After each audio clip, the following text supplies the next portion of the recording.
জামে মসজিদে জুমার সালাত আদায়ের জন্য আল্লাহ তাআলা প্রতিকূল পরিবেশের ভিতরেও যাদেরকে মনের টানে নামাজের মতো গুরুত্বপূর্ণ ইবাদতকে গুরুত্ব দিয়ে দুনিয়ার কাজগুলোকে তুচ্ছ করে আল্লাহ তাআলার ঘরে আসার এবং বসার তৌফিক দান করেছেন, যে আল্লাহ তাআলা সেই মালিকের দরবারে শুকরিয়া আদায় করি আলহামদুলিল্লাহ। তিনি আমাদের রব, তিনি আমাদের লালনকারী, তিনি আমাদের পালনকারী, তিনি আমাদের রক্ষাকারী, তিনি আমাদেরকে নিরাপত্তা দানকারী, আর শেষ বিচারের দিনে তিনি আমাদের মুক্তি দেওয়ার ক্ষমতা রাখেন। আজকের জুমার সালাতে সফর মাসের দ্বিতীয় খুতবা এবং আগস্টেরও দ্বিতীয়, এই জুমার নামাজের সালাতের খুতবা উত্তর আলোচনা এবং নামাজের খুতবায় যে উপস্থাপনা করা হবে তার সার কথা হলো যে রসুল সাল্লাল্লাহু আলাইহি সাল্লামের প্রেরণ, কিতাব প্রদান এবং ফেরেশতাদের সৃষ্টির উদ্দেশ্য আল্লাহর কি ছিল, এ বিষয় আপনাদের সামনে স্বল্প সারসংক্ষেপ তুলে ধরার চেষ্টা করছি। মহান আল্লাহ তাআলা তার গোলামকে এ বিষয়ে কথা বলার তৌফিক দান করুন, সকলে বলুন আমিন। প্রিয় ভাইয়েরা, আমরা যদি আমাদের মানব জাতিকে এভাবে ভাগ করে নেই যে সমস্ত পৃথিবীর সৃষ্টিকুল একদিকে, আর অন্যদিকে যে আমি দেখতে পাই যে আল্লাহ রাব্বুল আলামিনের প্রিয় নবীজির কথার যে সারসংক্ষেপ, তা হলো ইন্নাল্লাহা খালিকুল মান্নান লাম ইয়ামনাহ হুররিয়াতাল জিন্নে ওয়াল ইনসে। আল্লাহ তাআলা মানুষ এবং জিনকে একমাত্র সৃষ্টি জগতের মধ্যে স্বাধীন করে দিয়েছেন যে তোমরা ভালো কর্ম খারাপ কর্ম, ভালো পথে চলা খারাপ পথে চলা, তোমরা ভালো খাবে না খারাপ খাবে, কি গ্রহণ করবে কি বর্জন করবে, এ ব্যাপারে তোমাদের উপরে একটা স্বাধীন মতামত দেওয়ার সুযোগ প্রদান করলাম। ওয়া আম্মাল বাকিয়াতুল জামিউল মাখলুকাত মিনাল হায়াওয়ানাতি ওয়ান নাতাতি ফাহিয়াল্লাহিল আসলাম।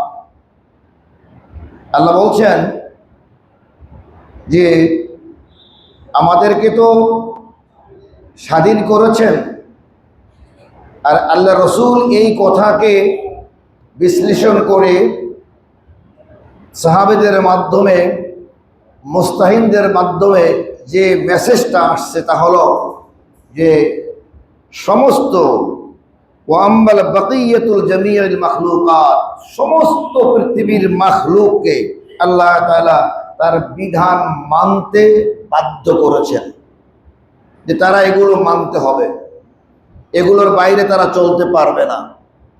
কিন্তু মানুষকে আল্লাহ তাআলা সুযোগ প্রদান করেছেন।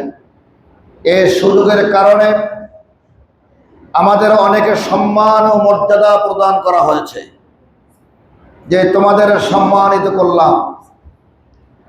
আপনি মনে করেন একটা জায়গায় গেলেন, আপনাকে বলল যে এর বাইরে কথা বলতে পারবেন না, তাহলে এটা কি সম্মান করা হলো না অসম্মান করা হলো?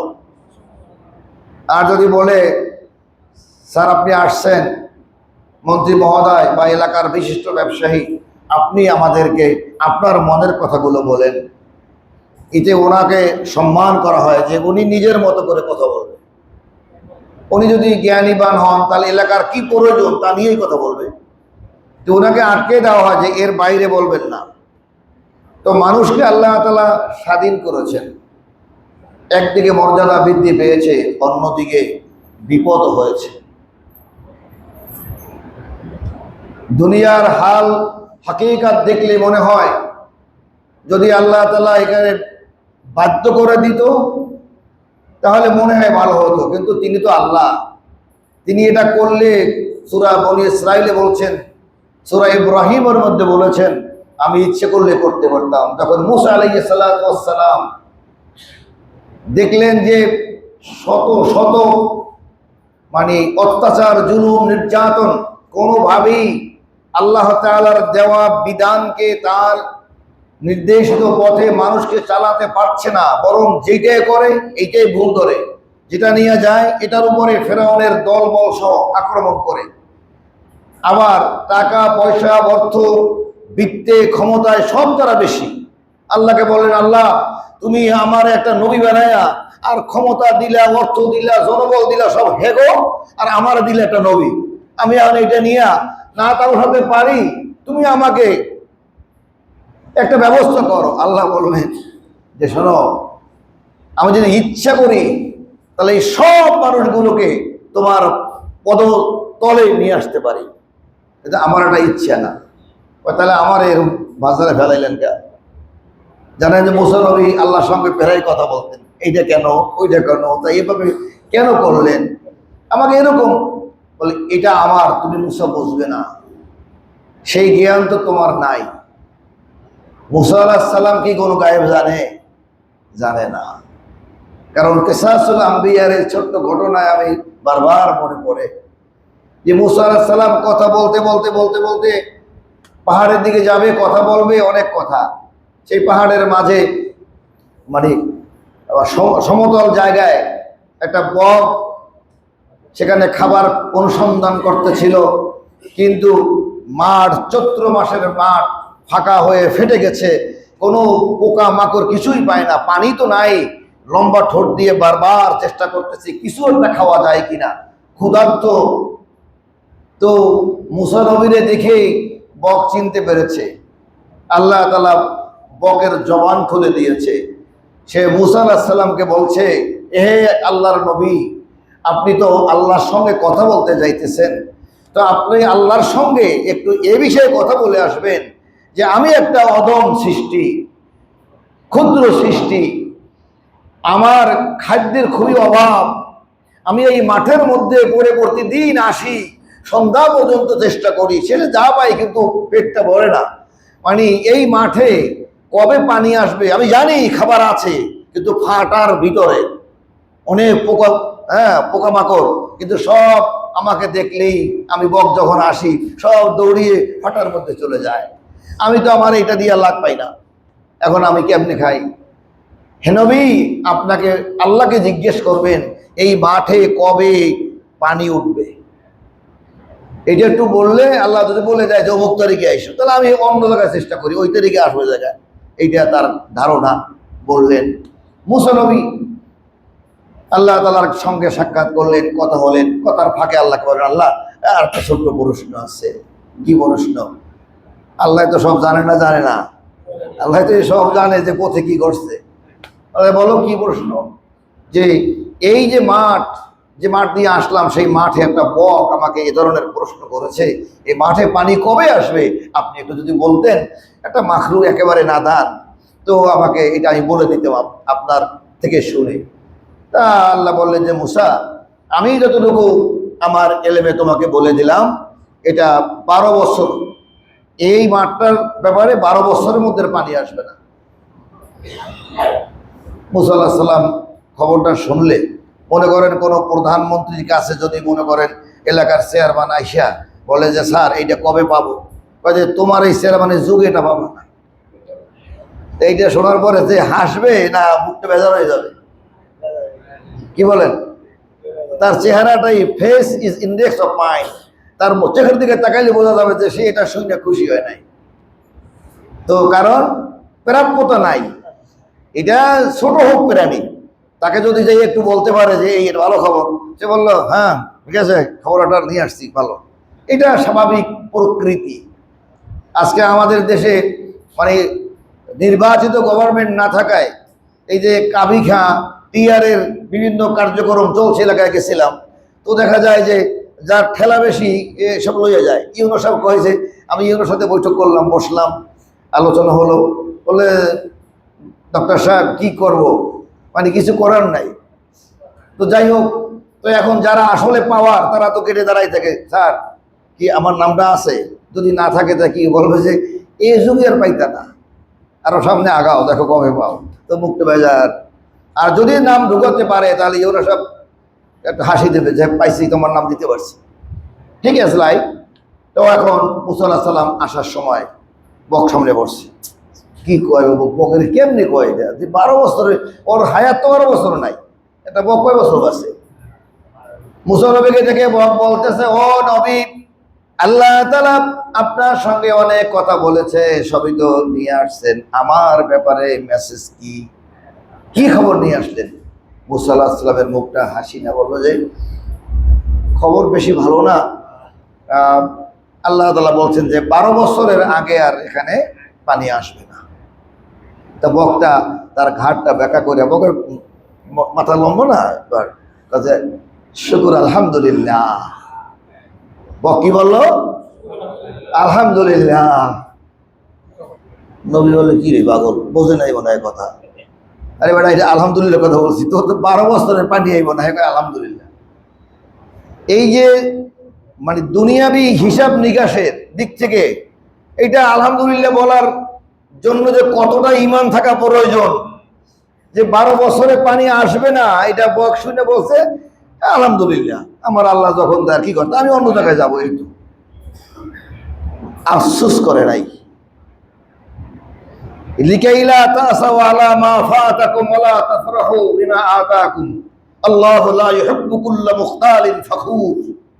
আল্লাহ এটাই শিখালেন, সমস্ত সৃষ্টিগুলো মানতে বাধ্য, যা শোনে তাই বিশ্বাস করে, তা গ্রহণ করে নেয়, কিন্তু যাদের জন্য পৃথিবী বানায় দিল আল্লাহ, এরা হালে থেকে কালে গেলে এটাকে আর মানতে রাজি না, এর বিরুদ্ধে, আল্লাহর বিরুদ্ধেও পারলে যুদ্ধ করে।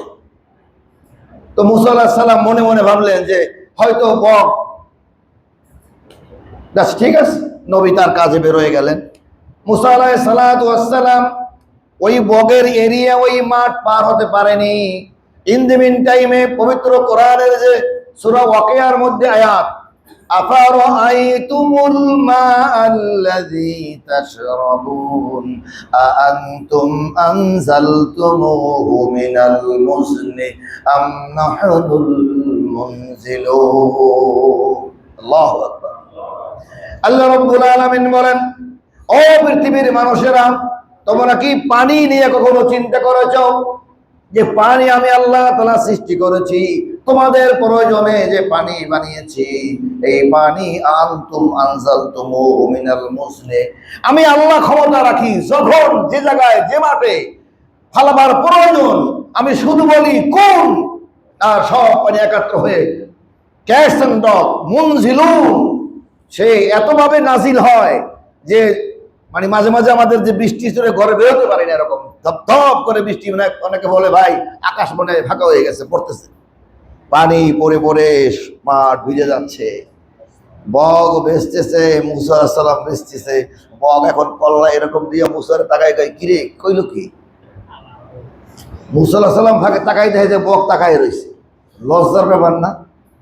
এখন মুসা আলাইহিস সালাম কয়, এরকম একটা মানুষ যে হারানো কাম হলো। এখন আল্লাহকে কয়, আল্লাহ এখন আর তোমার সাথে তো কথা আমি বলি, আবার আল্লাহর কাছে গেছি, আল্লাহ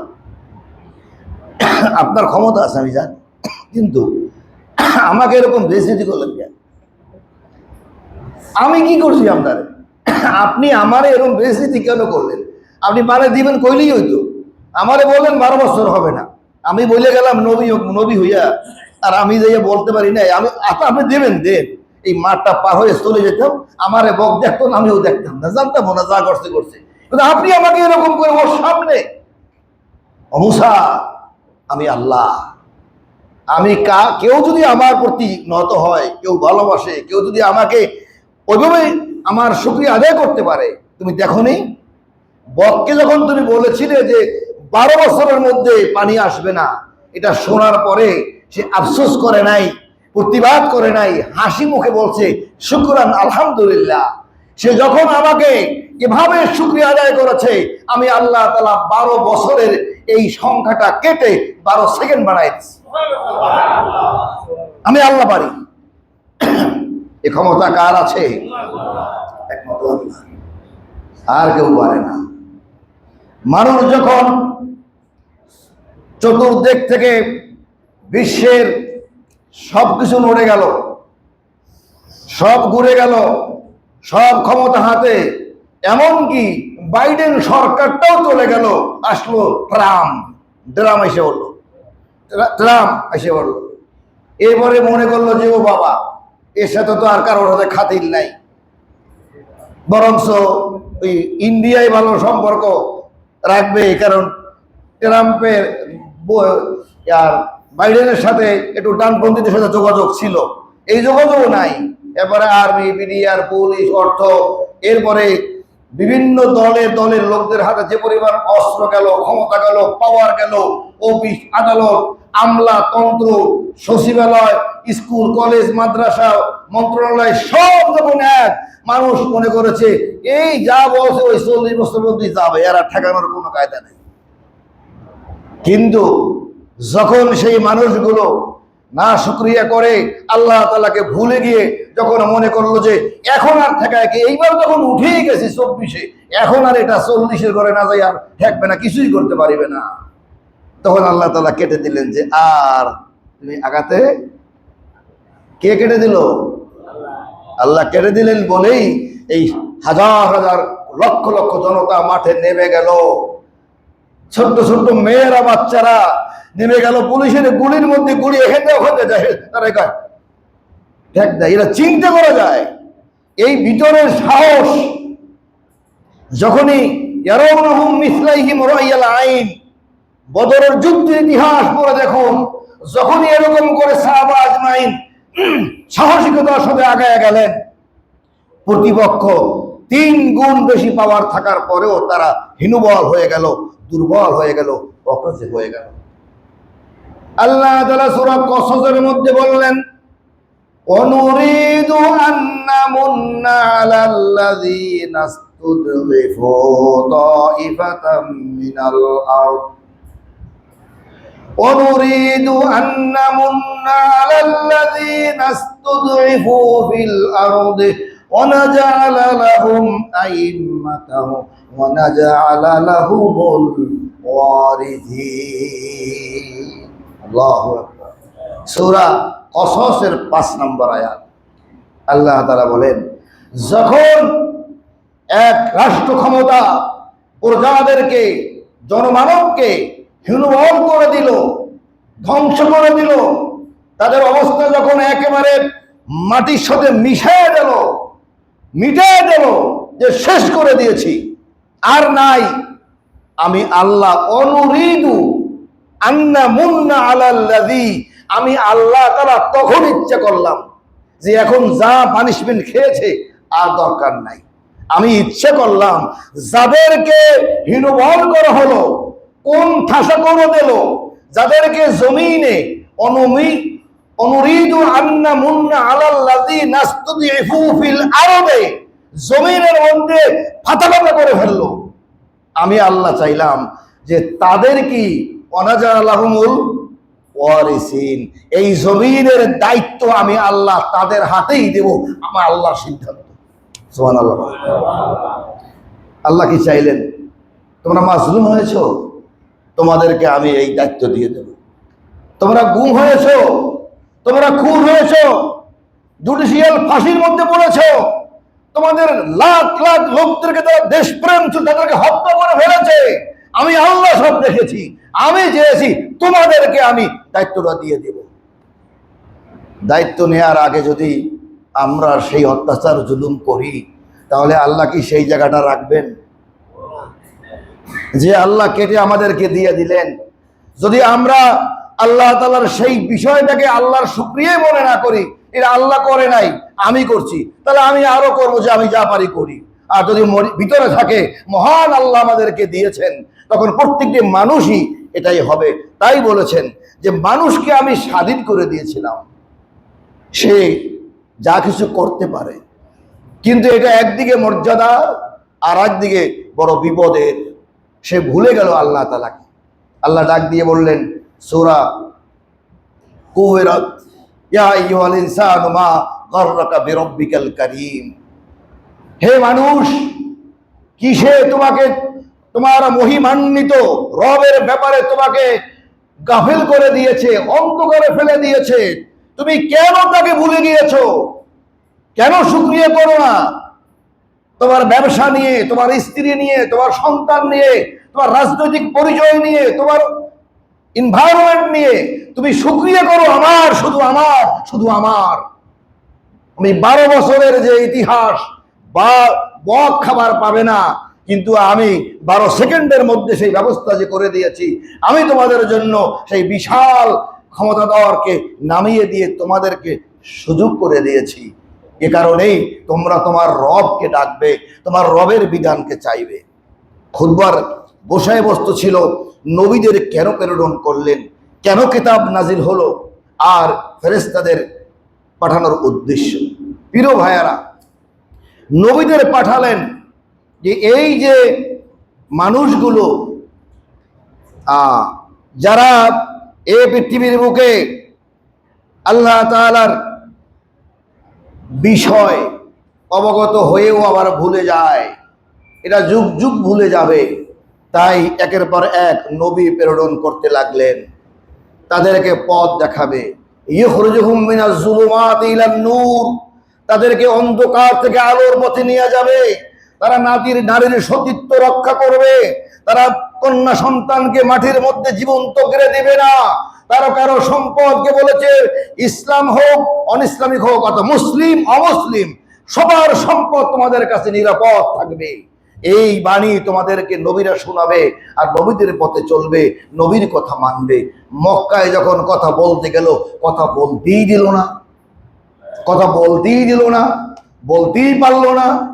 আল্লাহ তাআলা বললেন পরিবেশ বেশি সুবিধা না, আমি তো পারি, আমি ফু দিলে মানে আমি বললেই তো মক্কা সব হয়ে যায়, কিন্তু আমার টেকনিক তো ওটা নয়। আমি দেখবো হে নবী, তোমাকে নবী বিশ্বাস করে দুনিয়ার স্বার্থ লোভ মোহ এগুলাকে ত্যাগ করে কারা তোমার সাথে সব ত্যাগ করে নবীকে বিশ্বাস করে নবীর সঙ্গে যায়, আমি আল্লাহ তাআলার দ্বীন প্রতিষ্ঠার জন্য তোমার সাথে বেরিয়ে যাই, বাছাই করব।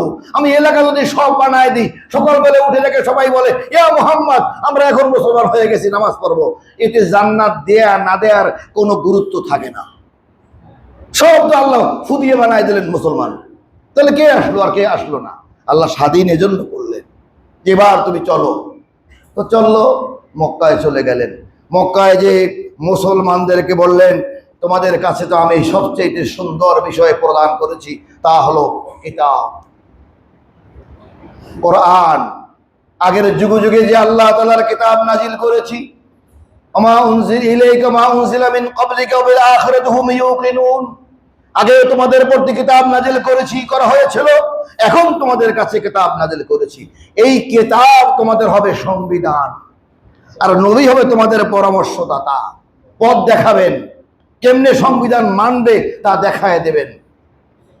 যেমন লোকেরা মাঝে মাঝে টিটকারি করে একটু বলে না বোঝার কারণে, নবী 4টে বিয়ে করলেন, 4টা পর্যন্ত মুসলমান, নবী অনেক বিয়ে করছেন 11টা, আর মুসলমানদের 4টা করতে বললেন, 4টা বিয়ে করতেন। প্রেক্ষাপটটা দেখতে হবে, সেই প্রেক্ষাপটে আমরা তো সব ইতিহাস আনতে পারিনি।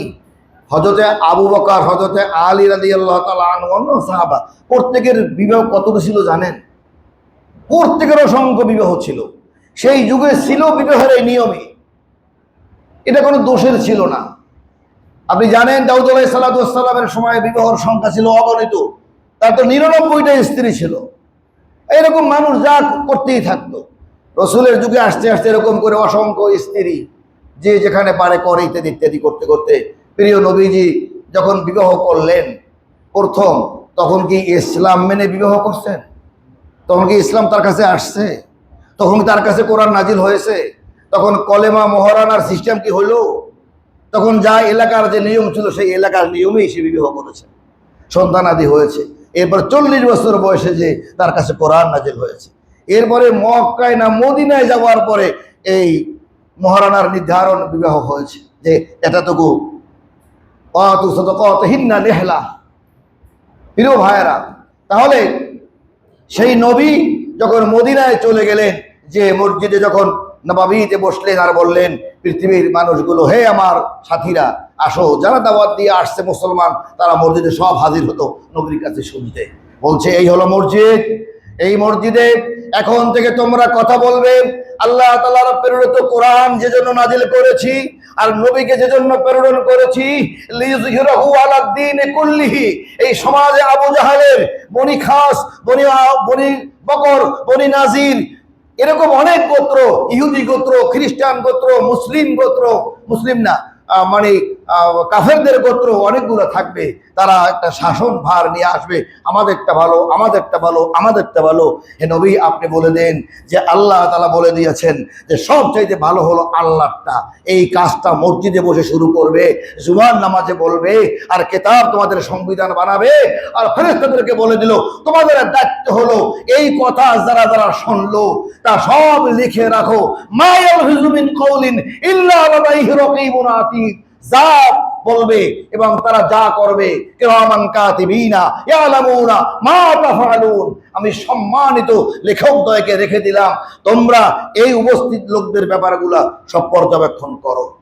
সেই থেকে ফেরেশতারা আজও পর্যন্ত মানুষ আমরা সৃষ্টি হই আর আল্লাহ তাআলা দায়িত্ব দিয়ে দেন এগুলো লেখার জন্য। লিখতে আসে না লেখে না?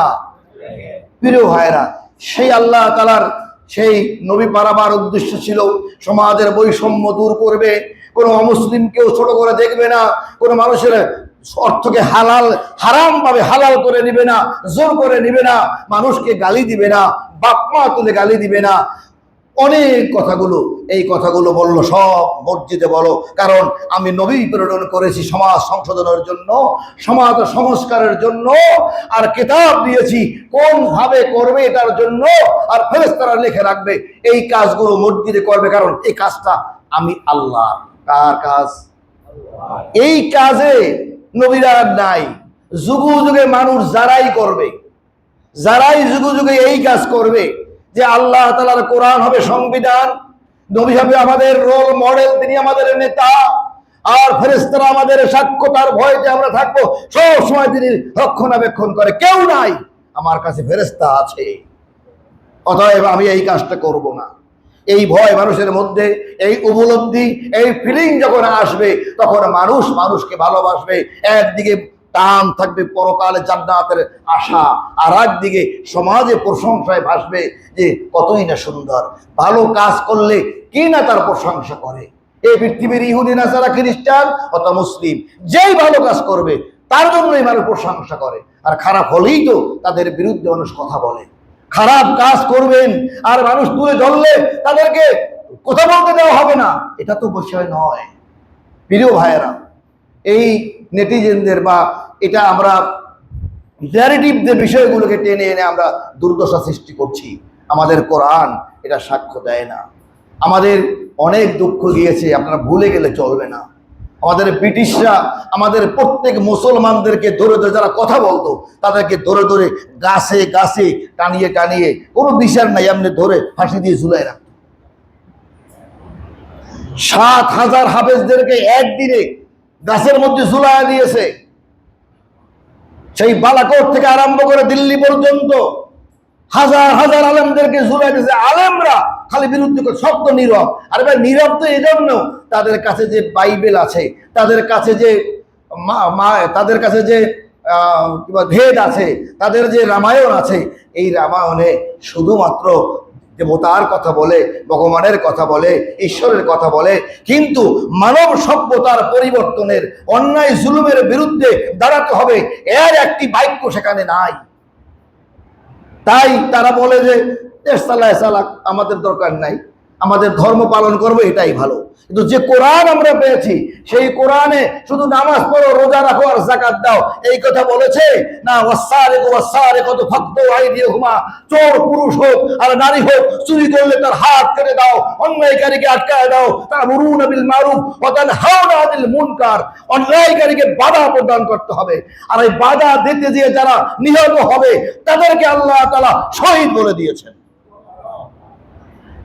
এমনকি নিজের সম্পদ, এমনি মানুষ বলে যে জীবনের থেকে সম্পদের দাম বেশি না, কিন্তু আবার অনেক সময় দেখা যায় সম্পদেই মানুষের মানে জীবন আটকায় ছাড়িয়ে দেয়, সম্পদ ছাড়ে না। আছে না নাই? তাহলে এই যে সম্পদ, এই হাদিস শরীফে ইমাম আবু হানিফার সব মাসলাক মিলিয়ে যে ফতোয়া দিয়েছেন যে 4 দিরহাম পরিমাণ সম্পদ যদি রক্ষণাবেক্ষণ করতে তার দেহ যায়, তাহলে জীবন যায়, তাহলে সে শহীদ হিসাবে গণ্য হবে, শহীদ হিসেবে গণ্য হবে। এখন বললে যে ভাই এটা আপনার ব্যক্তিগত ব্যাপার, যে আচ্ছা আমার মাল এই চান্দাবাজিরে কইলো বা 10 জন এসে বললো হে মাল সব দিয়ে দে, দিয়ে সে ছেড়ে গেল। সে যদি পরিবেশ হয় সে বাধা দিবে যে না এটা দেওয়া যাবে না, এটা দেব না। বাধা তৈরি হয়ে গেলে লোক জড়ো হয়ে যায়, তখনই আবার একটা ভয় সৃষ্টি হয়। সবাই যদি ভয়তে দিতেই থাকে তাহলে অন্যায়কারীরা সাহস পেতেই থাকে। তাই বলছেন যে 4 দিরহাম পরিমাণ সম্পদ রক্ষার জন্য নামাজে দাঁড়িয়েছেন, আপনি দেখতে পাচ্ছেন যে জুতোটা চোরে ধরছে, এখানে ফতোয়া হলো যে নামাজ ছেড়ে দিয়ে চোর ধরো। আপনাকে এখানে এই আমল করতে বলে নাই যে নামাজে আল্লাহ দাঁড়ায় গেছি আর কি, এখন নামাজে আল্লাহ তুমি ব্যবস্থা করো, কারণ আল্লাহ জুতা তিনি পারেন। এটা আল্লাহকে এই পরীক্ষায় ফেলতে বলে নাই। আল্লাহ পারেন যে চোরের হাত অবশ করে দেবে, পারে না? কিন্তু এগুলো আল্লাহ পরীক্ষা করে দিতে বলছে নাকি? ইব্রাহিম আলাইহিস সালাম যখন তার বিবি সারাকে নিয়ে আসতে গেলেন, তখন নমরুদ কি করেছিল? তখন তো তার সৈন্যবাদ দিয়ে সুন্দরী নারীদেরকে গ্রেফতার করা হতো এবং তাদের ধর্ষণ করা হতো। তাকে যখন ধরে নিয়ে গেল, তার রুমের ভিতরে ইব্রাহিমকে আলাদা করে দিল, সারাকে আলাদা করে দিল, তাকে ধর্ষণ করতে বারবার রেডি হয়ে এসে যায়। কাছাকাছি যাওয়ার পরে অবশ হয়ে যায়, আর না সেক্স আসে, না হাত নড়ে, না পা নড়ে। সে বলে কি হলো, এ ঈশ্বর মাফ করো, আবার চলে যায়। যেই চলে যায় এবার সে ঠিক আছে, আবার মনের ভিতরে কি ভুল দেখলাম নাকি, আবার সে আকাম করতে যায়।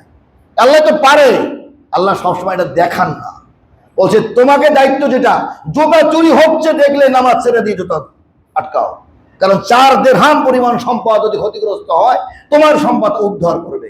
হ্যাঁ ভাই ভাই লেগেছে, ছেড়ে দিলে ক্ষমা করে দিলে সেটা ভিন্ন, আল্লাহ তোমাকে বরকত দান করবে যে ভাই আমি ছেড়ে দিলাম পরকালের জন্য। এভাবেও হাদিস রয়েছে। প্রিয় ভাইয়েরা, তাই নবীরা আসছেন তো এই জন্যই। সেই নবীদের কথা যারা বলবে, সেই কথা মসজিদে বলবে, মাহফিলে বলবে, তাফসিরে বলবে এবং সকল জায়গায় তারা আল্লাহ তাআলার জন্য নবীর এই কথাগুলোকে মানুষের কাছে বলবে। এটাই তো সত্য বাস্তবতা, ঠিক না ঠিক? আর যারা নবীর কাছে আসা আল্লাহর বিধান প্রতিষ্ঠা করার পক্ষে থাকবে না, তারা নিজে চিন্তা করবে আমি আমার মতো করে এরকম চালালেই সুন্দর হবে। এটা চালাতো ফেরাউন, এটা করতো নমরুদ, এটা করতো পৃথিবীর যুগে যুগে যারা ক্ষমতায় বসছে তারা। তাদের যদি কথাগুলো মসজিদে বলার কি সুযোগ আছে? নাই। আল্লাহর ঘরে বলবে কেমনি? আল্লাহর কামই তো নাই। বাকিয়াতুল জামিউল মাখলুকাত মিনাল হায়াওয়ান, হায়াওয়ানদেরকে, অন্য প্রাণীদেরকে আল্লাহ তাআলা বাঘ, হাল নামিরু ইয়াকুলুল আশবাহ, বাঘ কি কখনো ঘাস খায়? বলেন, বাঘ কি ঘাস খায়? ঘাস খাইলে পেট ভরবে, হজম হবে? অথবা হাল বাকারাতু ইয়াকুলুল লুহুম, গরু কি গোস্ত খাইব? গরুটা যে মনে করেন যে না আমার গরুটা খুব ভালো, ওরা দামিও 5 কেজি খাসির গোস্ত খাওয়াই, ভাই এটা খা, এটা কি গরুটা খাইয়া ওরে ঢুকাই দিল পেটের ভিতরে, কি হবে? ওর পেট, ওর বাঁচবে, ওর পেট ফুলে এটা হজম হবে না। ওর স্টোমাকের যে ক্যারেটেরিয়া, তার যে ধারণ ক্ষমতা যিনি সৃষ্টি করেছেন তিনি ওভাবেই করেছেন যে ঘাস, তুমি চতুষ্পদ তৃণভোজী প্রাণী, তোমার খাবারের জন্য দাঁতগুলো সমান করে দিয়েছি যাতে ঘাস ধরতে পারো, দাঁতের মাঝে কোনো ফাঁকা নাই। পাতা ধরবে কেটে কেটে খাবে, ধরবে কেটে কেটে খাবে। তুমি যদি প্রাণী ধরতে যাও, ধরে রাখতে পারবে না, কারণ দাঁতের সমান, ধরলে টান দেবে ছুটে চলে যাবে। সে ধরবেও না, পারবেও না। আর জোর করে খাওয়ায় দিলেও এইটা গরুর পেটে হজম হবে। আর যারা মাংসাশী প্রাণী ও তাদের দাঁতগুলো দিয়েছে সুচালো, একেবারে ধরলে ফুটো হইয়া ধরবে তো ধরবে, লাফাইতে থাকে, কেউ ছুটতে পারে না, এমন ভাবে ধরে। তাদের এভাবে সৃষ্টি করেছেন, তাদের দাঁত। এটা হলো আল্লাহ তাআলার সুন্নাত, আল্লাহর পদ্ধতি। যার জন্য যেটা করেছেন তার জন্য সেটা। মানব জাতির জন্য বলছে খাতামান নাবিয়্যিন, তোমাদের নবীন, তোমাদের রিসালাতের শেষ দায়িত্ব দিয়ে বাড়ানো হয়েছে। এরপরে তোমাদের পরে দায়িত্ব, তোমরা প্রত্যেকে নবীন পরিবর্তে দায়িত্ব পালন করবে। প্রত্যেক উপর দায়িত্ব রয়েছে, শুধু হুজুরের পরে না, খতিবের পরে না, প্রত্যেক মুসলমান যারা মসজিদে আসো তাদেরই দায়িত্ব। নবী কি কি করেছেন, হায় হায় আমি তা করছি কিনা, সেটা করতে পারলে কিয়ামতের দিন আপনাকে উম্মত বলে গ্রহণ করবে। আপনাকে মাটিতে রাখার সময় মিনহা খলাকনাকুম ওয়া ফিহা নুঈদুকুম ওয়া মিনহা নুখরিজুকুম তারাতান উখরা বলে ভাড়াই আলা মিল্লাতে রাসূলিল্লাহ, এ বলার দাম আছে। না হইলে আপনার এগুলো বলার আপনার জন্য কোনো দাম নাই। আমাদের ডাকবেন, পকেটে টাকা দেবেন, দোয়া করে আসবো, সাবিঈনা মাররাতান। আল্লাহ বলেন, হে রাসূল, আপনিও যদি ওই সমস্ত লোকের ব্যাপারে 70 বার, সাবিঈনা মাররা, 70 বার দোয়া করেন, ওই দোয়া আমি কবুলই করব না, ওটা ভাও।